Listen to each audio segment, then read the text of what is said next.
Life is good here in the Lowcountry, and one medical provider is working very hard to make sure that it stays that way. St. Joseph's Candler has been providing advanced medical care to citizens of the Lowcountry for decades. Known for their highly skilled medical personnel, their commitment to breakthrough treatments and state-of-the-art technology, St. Joseph's Candler offers a wide variety of programs and services to treat illness and promote wellness to all of the citizens of all of the communities it serves.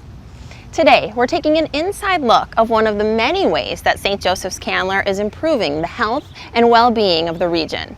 This is Living Smart in the Lowcountry.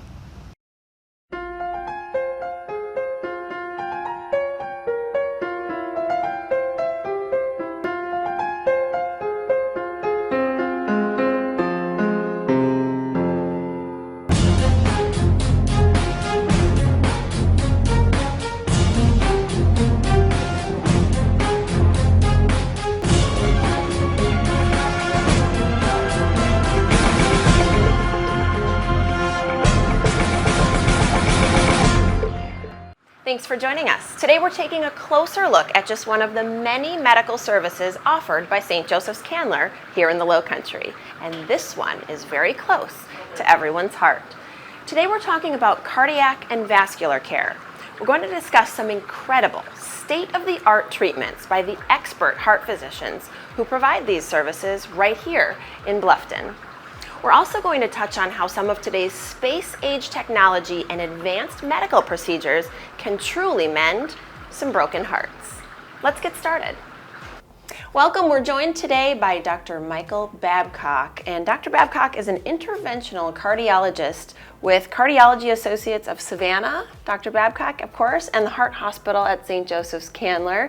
You also have an office location right here in Bluffton at Belfair Town Village. Lovely. Thanks for joining us today. Thanks for having me. A lot to discuss. So, as I mentioned in the introduction, you're an interventional cardiologist, and I want to just start out by sort of sharing with viewers what is the difference between that and a traditional cardiologist. Well, cardiology is, of course, the study of the heart and all the parts therein. An interventional cardiologist is one that actually does procedures to fix problems within the heart. Oftentimes we deal with heart blockages. We can go in and open them up with stents. Sometimes we deal with structural heart abnormalities, holes within the heart, valves that need to be replaced. We found ways to intervene upon those problems within the heart without open heart surgery. Okay, so lots sort of encompasses this title, this name. Let's talk a little bit about the structural heart needs. What is that exactly? What are the structural heart programs meant for?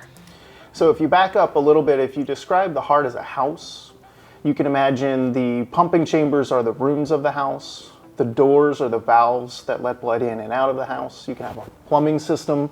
We'll talk about how we fix heart blockages with stents.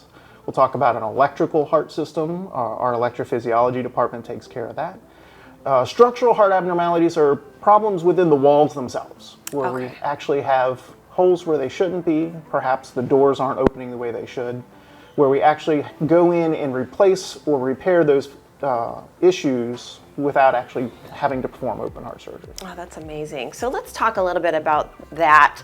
What are the actual procedures that can be done? So any number of procedures can be done. A very common defect is a hole that can be between the top chambers of the heart that increases the risk of stroke, often called a patent foramen ovale or atrial septal defect.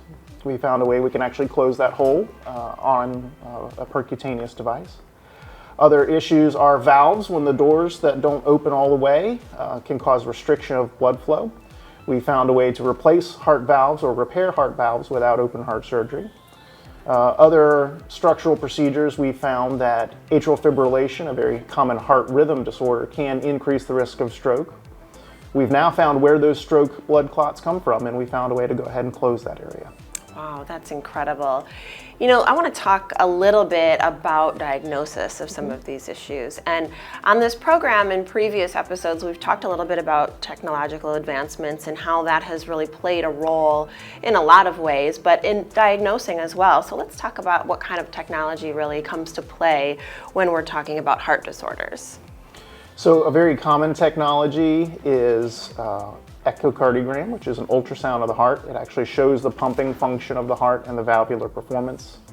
EKGs are very common. They can be performed in primary care. Urgent cares and emergency departments gives us an idea of the electrical heart tracing and the heart rhythm the patient may be in.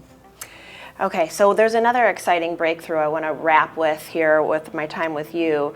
It's called the Watchman, I understand. So give us a brief description of what that is and how that works. So the Watchman is that device we talked about earlier where we found that strokes from atrial fibrillation come from a small outpouching of one part of the heart. The Watchman is a way where we can actually go in and close off that section of the heart, prevent strokes associated from atrial fibrillation. We can actually prevent strokes from that area. Get people off blood thinners for the rest of their life. Wow, that can be life-changing in and of itself. Well, lots of information, great work here, obviously. We appreciate your time and walking us through some of that. So thanks for joining us today. Well, thank you. And we'll be right back. Stick around.